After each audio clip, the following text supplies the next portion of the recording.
All right, so let's take a look at the Horns offense. First off, with a Horns, what we're going to do is line our two bigs. Usually we're going to have a power forward and a center in this position, although it doesn't necessarily need to be our bigs, but we're going to aim for it to be our bigs. We're going to line them up at the elbow. So as we can see here, right, both of our bigs are lined up at the elbows of the key. Everybody else is spaced out, behind the 3-point line, right? So that's usually the key to a Horns formation, is to have our two bigs, right? Again, it doesn't need to be our bigs, but typically our two bigs lined up behind or at the two elbows, where everybody else is behind the 3-point line. Like I said, our two guards or wings are going to be in the corners, which we can kind of see here. We have our two wings over here in the corners, and we have our point guard on top. All right, so let's take a look at a few Horns offensive sets. Before we get into anything too complicated, let's just take a look at your most basic Horns offensive set, and that is a double screen for the point guard.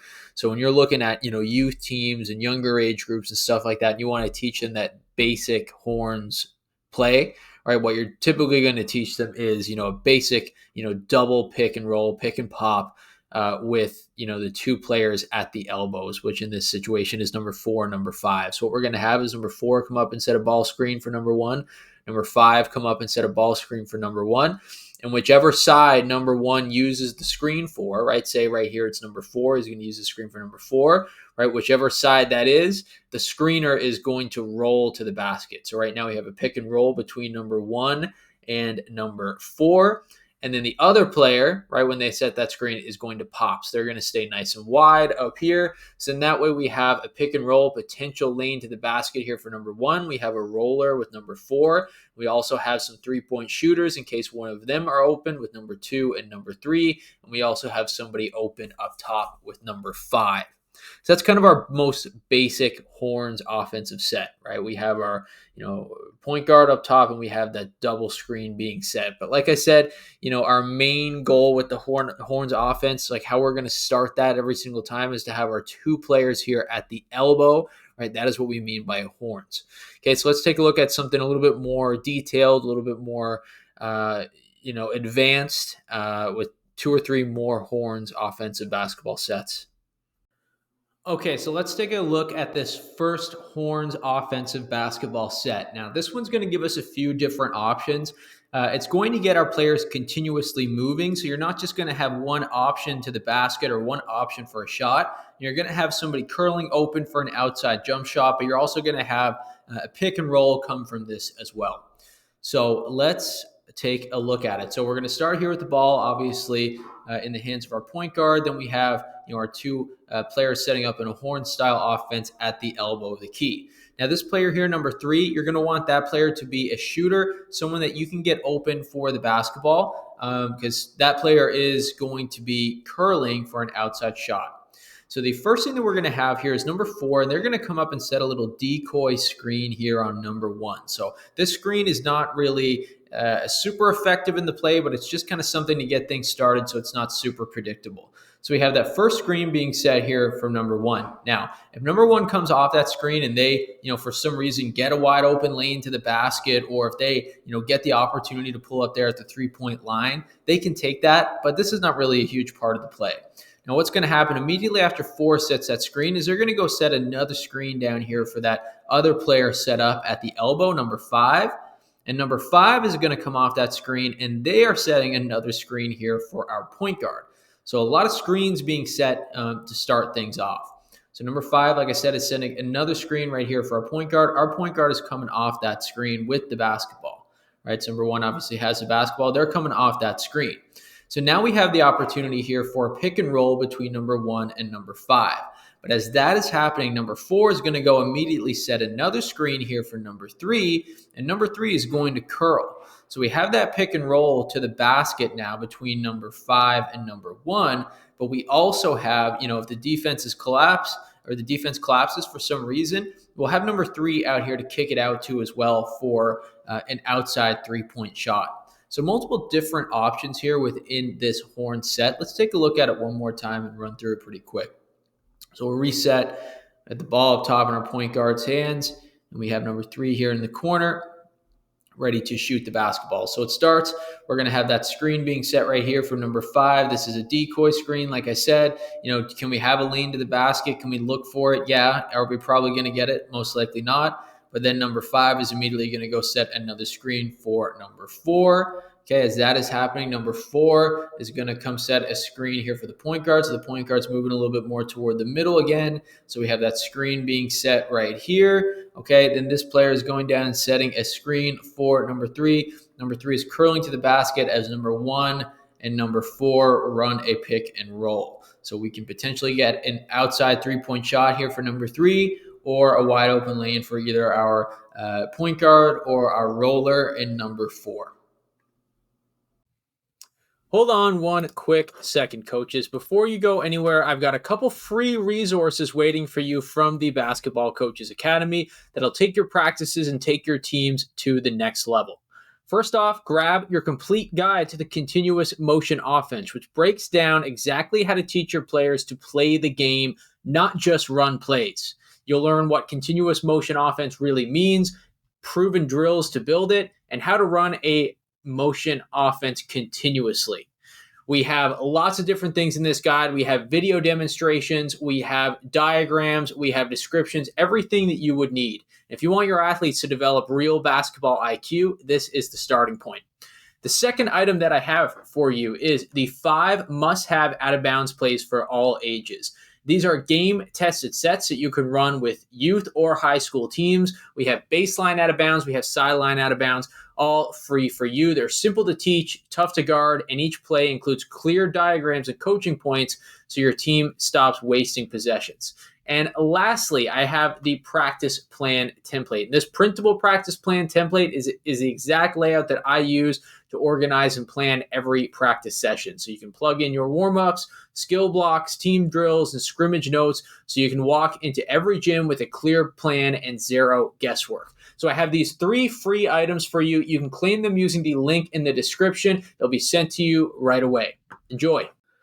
Okay, so the next Horns offensive basketball play that we're going to look at today combines the Horns offense and the flex offense. Now, for anybody that follows us, checks out our plays, you would know that, I'm a huge fan of the flex offense. And, I'm a huge fan of this one as well because, again, it combines both of these plays to make one, really great play, in my opinion.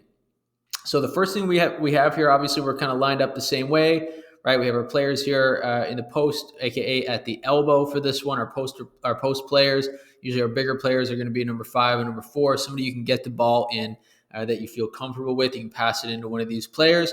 But in this situation, we're going to have number 3 instead of number 3 being a shooter. We're going to have number 3 being somebody who, we feel can score around the rim. So, maybe you're actual 3, maybe you're small forward. You're not going to put a smaller player in this position, in my opinion.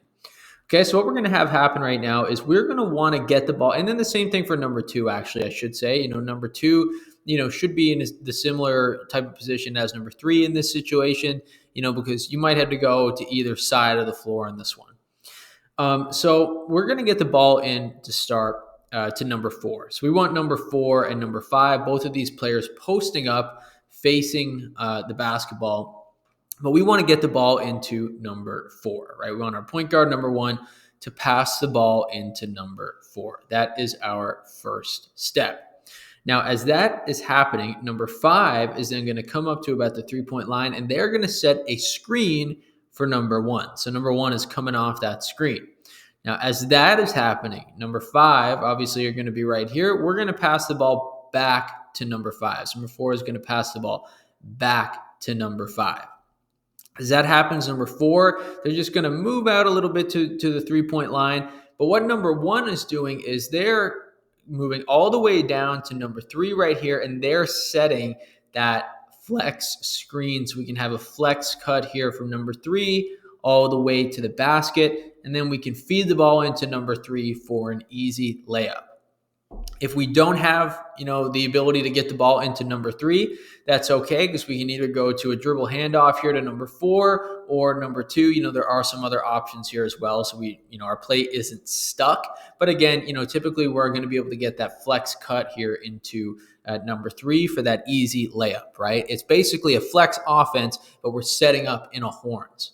All right, so let's look at it again. Let's run through one more time. So we have our point guard here, number 1 with the basketball. We have number 5, number 4, our 2 post players there at the elbow, right? And we're going to start by getting the ball into number 4. So we want both of these players posting up or getting in front of their defenders. If we have to go to the opposite side, that's fine as well. But for the sake of demonstration here, we'll get the ball into number 4, right? Number 5 is going to come up and set that screen here for number 1, right? Then they're going to move up again, receive the basketball back. Number 1 is coming to set that screen here for number 3. Number 3 is coming out the screen, right? And we're going to feed the ball into number 3 for that wide open layup that will most often be there because this is a flex cut, flex screen.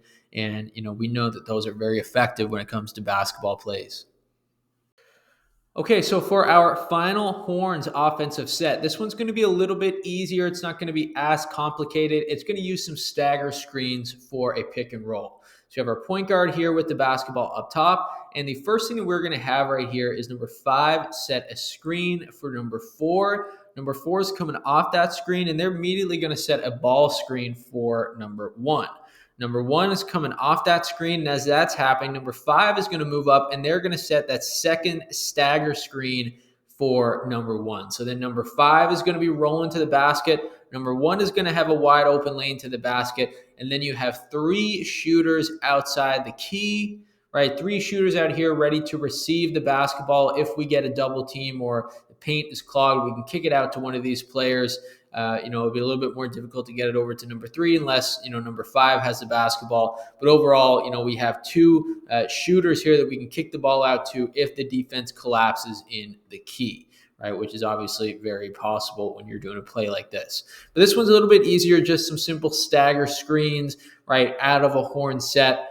But again, that it will result in a pick and roll. How you use that pick and roll, whether it's a wide open layup, whether it's getting it to the roller, maybe a lob threat, or kicking it out to one of our shooters, that's on you. That's up to the players that you have on the floor.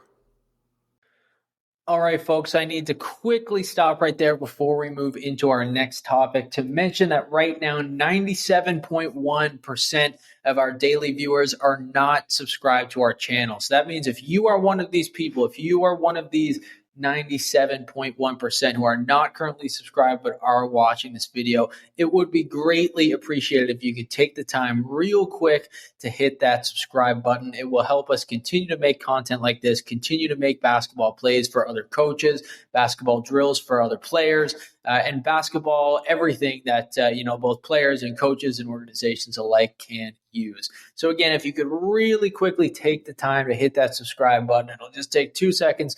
It would be greatly appreciated.